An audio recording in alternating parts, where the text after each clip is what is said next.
فليغيره بيده فإن لم يستطع فبلسانه فإن لم يستطع فبقلبه وذلك أضعف الإيمان. mu mbeera y'okutereeza society nabbi yasomesa embeera ez'enjawulo, yatubuulira hadiisi ez'enjawulo, naye mu eyo hadiisi yali atubuulira kukoma ku bannaffe abakola ebikyamu. Nagamba nti man raa minkum munkaran, omu mummwe bw'alaba nga waliwo ekikyamu ekikolebwa, falyughayyirhu biyadihi, bw'aba alina obusobozi akigyewo n'omukono gwe.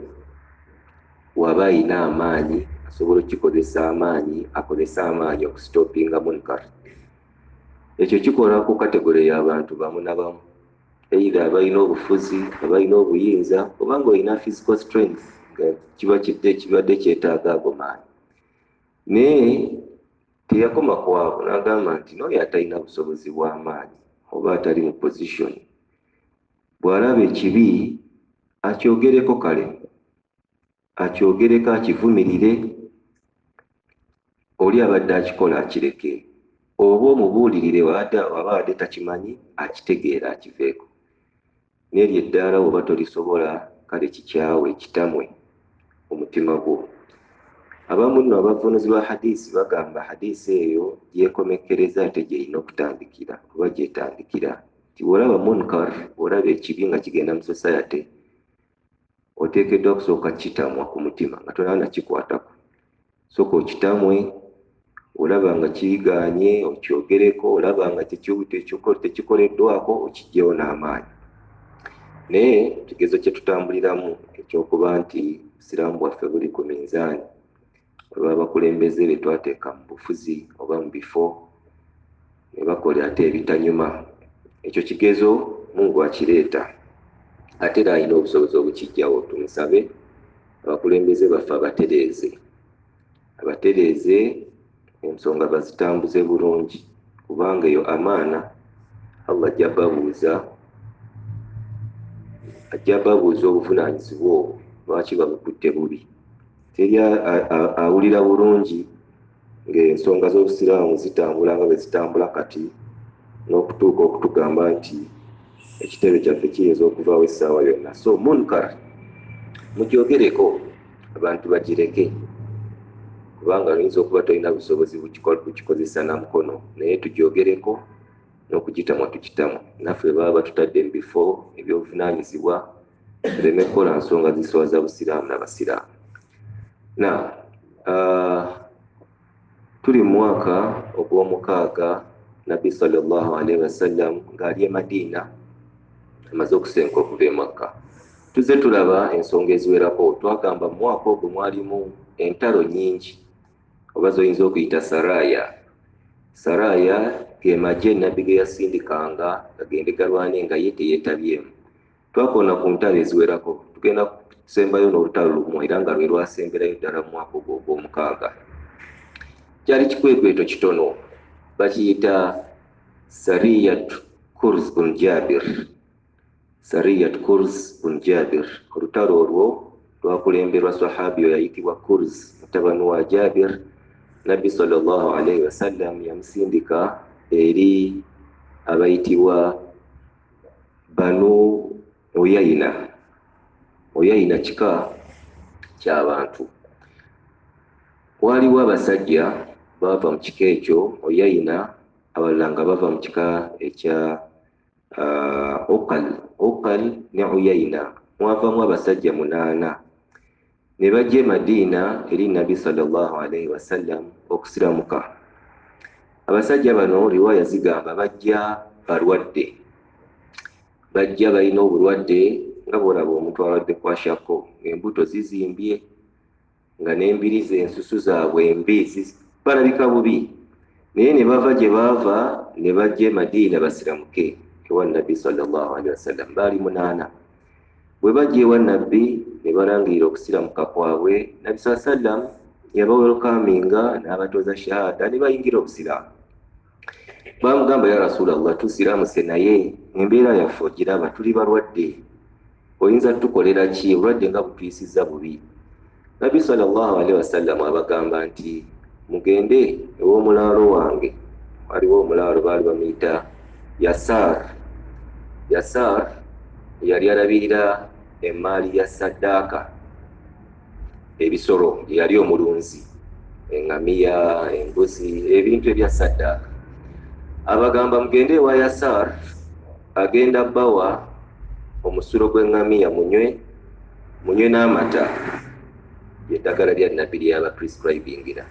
Bwe bagenda ewa Yasar, Yasar n'abalabirira nga nabbi w'abalagiridde. Yabawa omusulo gw'eŋŋamiya ne banywa, n'abawanga n'amata ne banywa, era wayita ennaku ntono ne bawona. Bonna 8 ne guwona. Bwe bawona, abasajja bano ne baddira omulaalo wa nabbi sallallahu alaihi wasallam ne bamutta. Bamutemako amagulu n'emikono ne bamugyamu n'amaaso.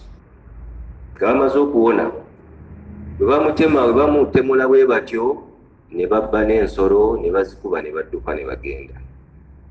Amawulire gatuuka ku nabbi sallallahu alaihi wasallam nti omulaalo wo abasajja be bamusindikidde ate bamusse oluvannyuma lw'obakolako. Nabbi sallallahu alaihi wasallam yawulira ennaku olw'abasajja ekikolwa kye bakoze eky'obukafiiri, oluvannyuma lw'obbayisa obulungi ate n'okujja ne balaga nti basiraamu. Tareekha egamba nti abasajja bano mu butuufu baali tebasiramuse, bajja kukwenyakwenya oba n'okufuna eddagala. Nabbi w'amala oddibawa ne bakola ekyo ekikolobero. Nabbi sallallahu alaihi wasallam yayita sahaba ayitibwa Kurz bun Jabir gwe tugambye, ne basahaba abalala 20, abalala 19 ne babeera basahaba 20, n'abasindika bagende bataayize abantu bano 8 n'ensolo ze babbye. Eno kye bayita Sariyat Kurz bun Jabir ila Bani Uyayna. Naye ababasindika abagamba nti temubatta, mubaleete nga balamu n'ensolo zaabwe. Nabbi yasaba edduwa, yagamba Allahumma ami absarahum ani tariq wa dayyik alayhim. Ayi Allah, basajja bali abasse omulaalo wange babuze ekkubo era obafundize, babulwe gye balaga. Edduwa ya nabbi Allah yagyanukula. Kurz bun Jabir ne basahaba bano bagoberera omusinde gw'abasajja bano era okukakkana baabasanga mu maaso eyo, n'ensolo ze baali babbye ne babaleeta bulungi ewa nabbi sallallahu alaihi wasallam. Babaleeta ewa nabbi, ababuuza lwaki mwakoze kye mwakoze, oluvannyuma lw'okubayisa obulungi nga tebalina ansa. Nabbi sallallahu alaihi wasallam yalagira abasajja abo 8 babatemeko amagulu, arjulahum wa aidiyahum min khilaf. Baatemanga omukono gwa ddyo ne bamutemako omugulu gwa kkono, nga Firawuna bwe yakola abalogo bali abaali basiramuse. Baakutemangako omugulu gwa ddyo n'omukono gwa kkono ne babajjamu n'amaaso, ku kiragiro kya nabbi sallallahu alaihi wasallam, nga tebabase. Mubatemeko omugulu n'omukono, mubajjemu n'amaaso, mu kafo kennyini ke battiddemu omusajja wange omulaalo, mubalekaawo. Riwaya endala zigamba yalagira ne babateeka ku misaalaba nga si bafu, naye babatemyeko n'amaaso bagabajjeemu. Mu suratul Maida Allah subhanahu wa ta'ala ayogera ku nsonga eyo, agamba mu aya ya 33, a'udhu billahi minash shaitani rrajim. Kigambibwa zino aya zakkira sababu nuzuli y'ekyo ekyafaayo ky'abasajja bano abatemula omulaalo wa nabbi. Allah agamba, a'udhu billahi minash shaitani rrajim, innama jazaa'u alladhina yuharibuna allaha wa rasulahu wa yas'auna fil ardi fasadan an yuqattalu aw yusallabu aw tuqatta'a aydiyahum wa arjulahum min khilaf aw yunfaw min al-ard dhalika lahum khizyun fid dunya wa lahum fil akhirati 'adhabun 'adhim. Etteeka eryo lyogera ku kikolwa ekyo. Allah agambye innama jazaa'u alladhina yuharibuna allaha wa rasulahu, mazima ddala empeera yaabo abalwanyisa Allah subhanahu wa ta'ala n'omubaka we, wa yas'auna fil ardi fasada, ne basaasaanya obwonoonefu mu nsi nga bano bwe baakola, ayyukattalu, empeera yaabwe kuttibwa. Wano olaba swiga Allah subhanahu wa ta'ala engeri gye yakozesa ekigambo, yakozesa yukattalu si yuktalu. Warabu buzibuzibu. Yukattalu bannatafsiri bagamba babatta mu nzita embi. Singa ebadde yuktalu nzita ya bulijjo, naye yukattalu battibwa mu nzita embi. Era nabbi yalagira abasajja bano babatta mu nzita eyo, kutemako omukono na mugulu, kujja mu maaso ne bakubamba ku musaalaba. Era baamalawo ennaku 3, baafa oluvannyuma lwa nnaku 3.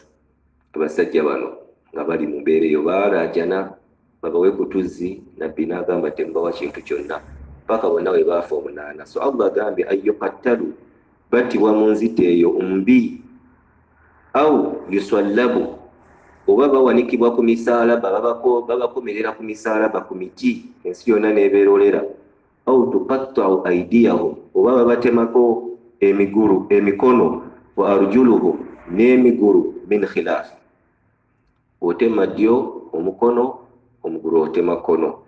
So aya zino zakka ku kyafaayo ekyo ekyabasajja abajja e Madiina okusiramuka, nabbi n'abasiramu n'abatoza shahada, n'abawonya n'obbawonya, n'abawa eddagala, ate ne batta omulaalo oyo Yasaar. Bwe batyo bwe baafa. Eyo lwe lutalo olwasembayo, oba ye sariya, ly'eggye eryasembayo nabbi lyasindika mu mwaka ogwo ogw'omukaaga. Mu kyafaayo ekyo mulimu ebyokuyiga bingi, oluusi ebyokuyiga tetubiyimirirako nnyo olw'obudde. Ekimu ku byo, omusulo gw'eŋŋamiya bannafiki bagamba si najisi. Omusulo gw'eŋŋamiya si najisi, era oli ne bwakwatamu ne bwagulinnyamu ne bwagunywa wuzi temuggwako. Ekyokubiri, omusulo gw'eŋŋamiya ddagala. Abasajja bano nabbi yabagamba bagunywe, era ne bagunywa ne bawona. Nina muganda mukwano gwange yalina ulcers, naye yambuulira nga nze nanywa omusulo gw'eŋŋamiya ne mpona, paka kati siina ulcers. Omusulo gw'eŋŋamiya bagutunda awo mu Kisenyi mu Basumaali, agwagala osobola okugenda n'ogugula, balina obucupa bagutunda. Gukola ku ulcers, gukola ne ku mabwa okusinziira ku baali bakukozesezza. So osobola okugezaako. So Nabbi sallallahu alaihi wasallam yalagirira abasajja bano ne banywa ku musulo ne bawona, ogw'eŋŋamiya in particular, ne banywa ne ku mata. N'ekyokubiri, Nabbi sallallahu alaihi wasallam tumumanyi wa kisa kingi nnyo, naye si buli kiseera nti yali wa kisa. Waliwo embeera eyaleetanga alina okugyayo kale entuufu ez'obusungu. Kati bano abasajja beegayirira abasonyiwe, n'agaana, n'abatta mu nzita yennyini nga gye baseema omusajja oli, kibeere ekyokulabirako eri abalala. N'olwekyo waliwo embeera ereeta omuntu nga bagenda mutta mu nzita embi, naddala bw'akola ekikolobero nga kisusse ekya bulijjo. Kino ekyafaayo kyaliwo mu Shawwal. Shawwal guba mwezi oguddira Ramadan. Qada Ramadan, Shawwal mwezi gwa 10. Mu mwezi oguddako ogwa Dhul-Qa'da, mwaka ogw'omukaaga, basahaba baawulira nga balina ennyonta okugendako e Makka. Naddala bamuhajiruuna abaali bavudde ewaabwe emyaka 6 tebaddangayo, beteebereza baakugoba ewammwe emyaka 6 toddangayo. Kati baagenda bawulira amaddu n'okwagala okuddako eka. Baalekayo abantu baabwe abamu abatali basiraamu, baalekayo emmaali zaabwe, baalekayo amaka gaabwe n'ebyobugagga bingi.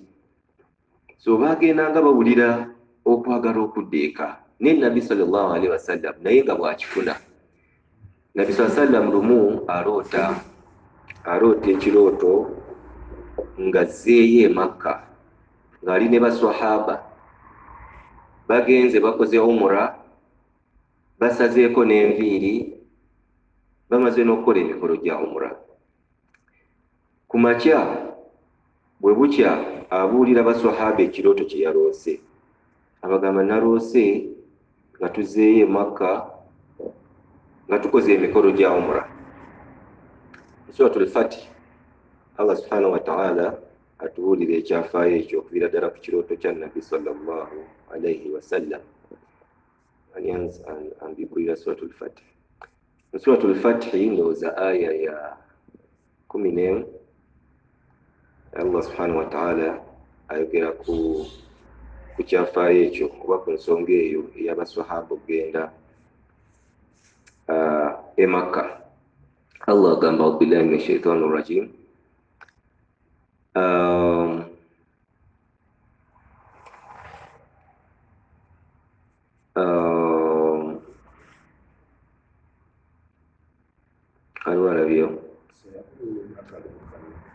sayaqulu laka almukhallafun, eyo tugenda gyogerako wali. Nabbi saa sallam bw'amala okufuna ekirooto ekyo ekyokuba nti bagenze, aloota nga bagenze, aya gyembadde njagala ya 18, sayaqulu laka almukhallafuna tujja kiddako edda. Aya ya 18 Allah agamba billahi minash shaitani rrajim, si ya 10 la si eyo tujja giraba eri nga tuyingidde mu sulhul Hudaybiyah. Laqad sadaqa Allahu rasulahu ar-ru'ya bil haqq, eri gyesembera. Naam, laqad sadaqa Allahu rasulahu. Aya eyo Allah agamba nti Allah yatuukiriza ekirooto kya Nabbi sallallahu alaihi wasallam kyeyalaba ne kifuuka kya mazima. Ekirooto kyali kigamba ki? Latadkhulunna al-masjida insha Allahu aminin, ekiseera kijja kutuuka mugende e Makka, muyingire omuzikiti ogwo nga muli mirembe. Muhalliqina ru'usakum wa muqassirina la takhafun, mujja kukola emikolo gyammwe egya umra, musaleko enviiri, awala mukendeeze. La takhafuna, nga tewali kye mutya. Fa'alima ma fi qulubikum faja'ala min duni dhalika fathan qariba. Aya nga bwegenda.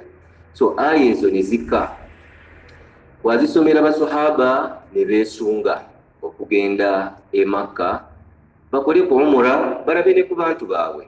Nabbi sallallahu alaihi wasallam yatumya abantu bonna, abasiraamu, muhajirina ne ba answar, n'abaali beetoolodde mu bika ebyetoolodde, beetegeke okugenda naye e Makka omwaka ogwo Dhul-Qa'da.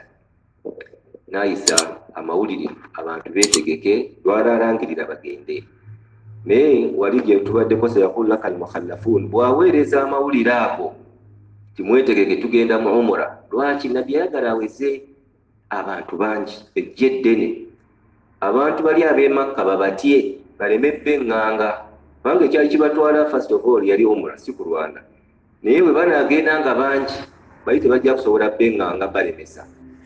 So yatumya abantu bagende balangirire mu byalo n'abali byonna gye bali abasiraamu, mwetegeke tugenda. Mu aya ey'ekumi gye tubadde tusookeddeko, Nabbi bw'atumya abantu abo bagende, abantu abamu abannanfuusi oba bannakyala abamu baagaana okujja.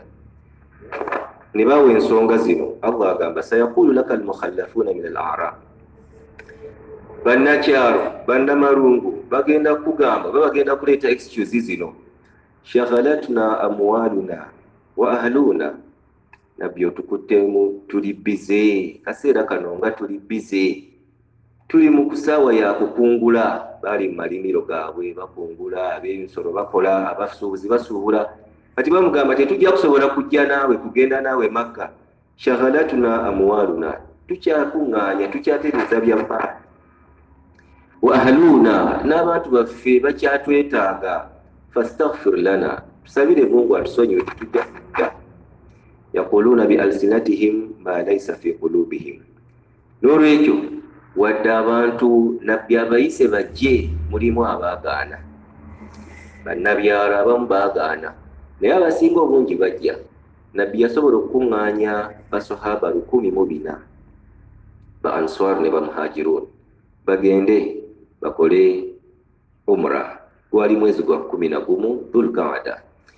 Era mu kugenda kwabwe Nabbi sallallahu alaihi wasallam buli omu yamulagira ajje n'ekitala, si ekitala ekyokulwana olutalo, naye ekyokwekuumisa mu lugendo. Abasajja 104. Nabbi sallallahu alaihi wasallam asitula ne basahaba 104, muhajiruna ne ba answar, bonna balina amaddu agagenda okulaba ennyumba ya Kaaba, balina amaddu okuddayo eka naddala ba muhajiruna. Mu kugenda kwabwe balina eŋŋamiya 7. Ng'eŋŋamiya ezo 7 bagenda zisala ng'ebirabo kye tuyita alhadiyu. Omuntu bw'akola umra waddembe okusalirako ensolo, asobola okuwa ekirabo kye tuyita hadiyu n'asala, asobola obutasala, so oli waddembe. Ku luno bo bagenda n'eŋŋamiya 7 bazisale ng'ekirabo okuwaayo eri Allah subhanahu wa ta'ala.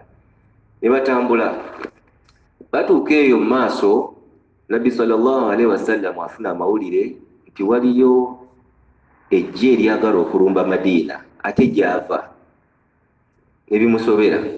Olwedda avuddeyo ne baswahaba abasinga obukulu abalwanyi, ate awulira waliyo ejje eryagala okulumba Madiina. Olwo nno awulira amawulire ng'amaze okuyita mu kifo kye bayita Dhul Hulaifa. Abaali bagenzeeko eyo mu bifo byeyo nga mukola emikolo gya umra, waliwo ekifo ekibayita Dhul Hulaifa. Abantu abava e Madiina batuuka mu kifo ekyo, muzikiti munene bagiyita miqat ahlul Madiina. Abantu abava e Madiina nga bagenda okukola umra oba hijja balina okuyimirira awo ne baleeta enniya ya hijja ne umra. Banaaba ne bambala ne bakera n'azikaari ne basaalirawo ne sunna ez'enjawulo. So abamaze okukola ihram ey'okugenda okunuyirira okugenda okukola umra, awulira amawulire nti ate e Madiina waliyo abaagala obbalumba. Olwo ate takyasobola kukola ki? Kuddayo amaze okuyingira emizizo. Kubanga kasita okola oleeta enniya oba oyingidde emizizo gya umra giba gitandise okukukwata. Naye waliwo baswahaba abaali batannaba kuyingira mizizo. Yasindika swahaba omu ku baali bamuyita Abu Qatada ne banne n'abasindika baddeyo e Madiina bakakasa amawulire ddala waliyo abatulumba. Abu Qatada ne baswahaba abaali batannaba kuyingira mizizo baba baddayo ne bakakasa nti waliwo incident ezaali awo zesigenda kukoonako, naye ekikulu ne bakakasa nti teri agenda kulumba. Ne bakomyawo amawulire wa Nabbi sallallahu alaihi wasallam nti Madiina ali safe. Ne beeyongerayo ne bana abaali batannaba kwekugira ki incident zeitu zirese, ne bajja ne bakola emika, ne bakola ihrami, ne batambula ne Nabbi sallallahu alaihi wasallam. Ate baba bakasukka Dhul Hulaifa batambuddeko bawulira amawulire, kubanga twagamba Nabbi sallallahu alaihi wasallam yayinanga basipaayi abamutuusangako amawulire. Yalina ekika kya Banu Khuzaa tuzze tukyogerako. Sajja bano bayisi basiraamu naye nga balina enkolagana ne Nabbi sallallahu alaihi wasallam mu ngeri y'omuwa amawulire ku biki bye bamupangira. Kati ne wabaayo omusajja okuva mu Banu Khuzaa n'ajja eri Nabbi sallallahu alaihi wasallam amugamba, ya Rasulallah, gy'olaga okimanyi nti bakwetegekedde, Abakuraishi bakutegekedde gye ettene, tebagenda kukkiriza kuyingira Makka, era balina advance team gye baweereza nga Khalid yalikulire ejje eryo likusaleko nga tonaba na kutuuka ku boundaries za Makka. Nabbi bw'awulira amawulire ago yeebuuza ku baswahaba be, abagamba amawulire mugawulidde, abasajja beetegese otulwanyisa n'otulemesa okuyingira Makka, tukoze tutya? Abubakar radiyallahu anhu amugamba, ya Rasulallah, enniya eyatuleese tetwazze kulwana, twazze kukola umra.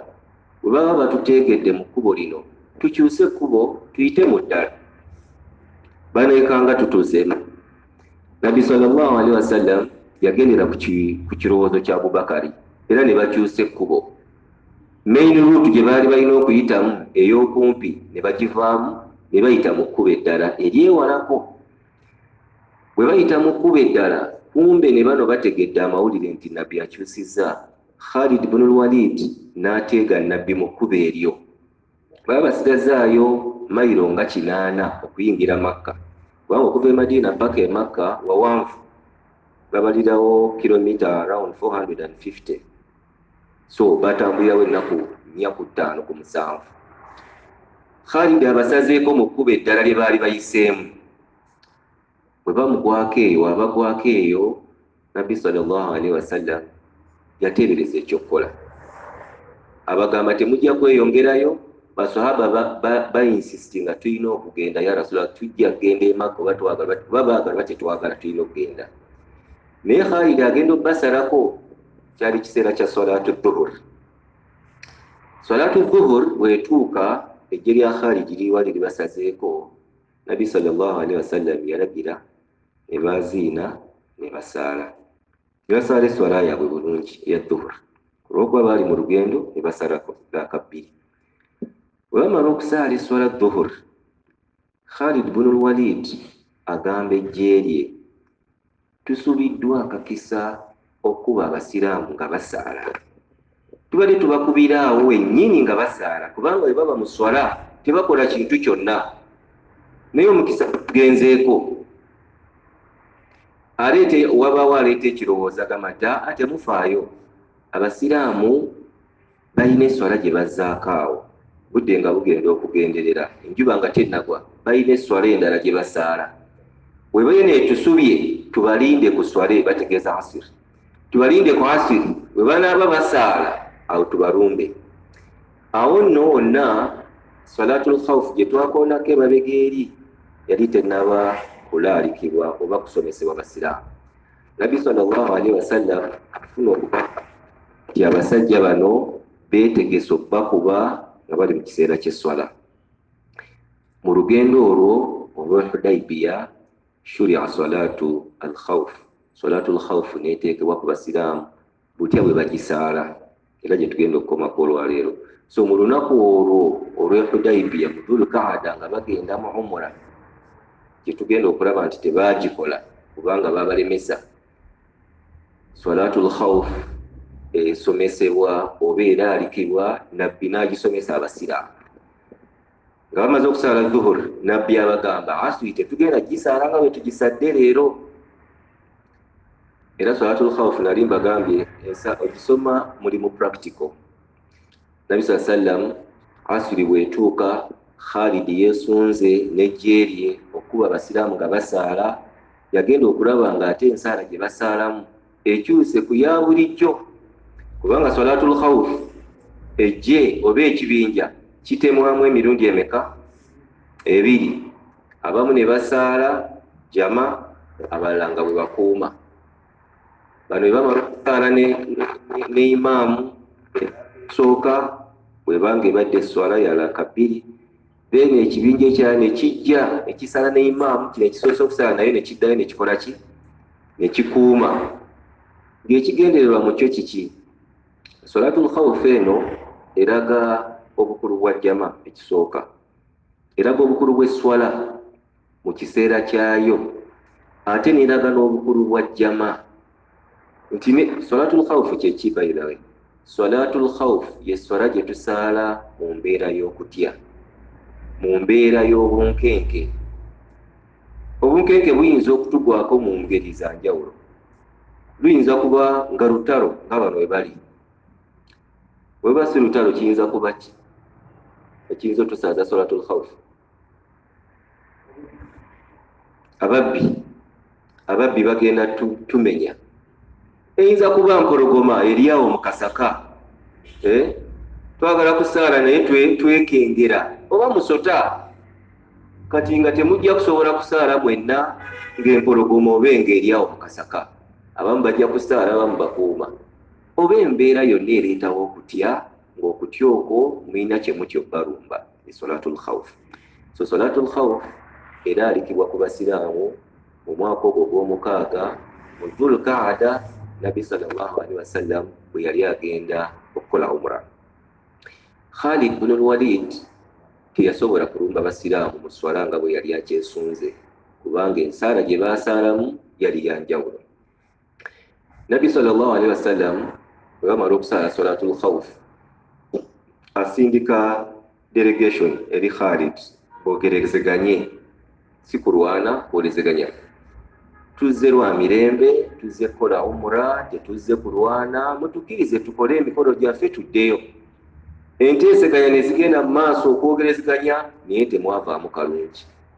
Khalid nga naye kennyini tazimala, ne zijulira e Makka ewa Abu Sufyan, nga balina oziweereza mukama waabwe Abu Sufyan amubuulire biki ebigenda mu maaso. Abasiraamu bagamba baagala kujja ate tebazze kulwana. Kati omulundi okujja inshallah Mungu anaaba tusaasidde, tugenda kuyingira biki ebyaliwo mu nteeseganya ezo, oba tuyingirire ddala mu kiyitibwa sulhul hudaybiya. Tugenda kulaba katono salatul khawf we bagisaala, baba nga waliwo abali redde okujja ogisaala. Subhanaka Allahumma bihamdik, ashhadu an la ilaha illa anta nastaghfiruka wa natubu ilayk. Salatul khawf si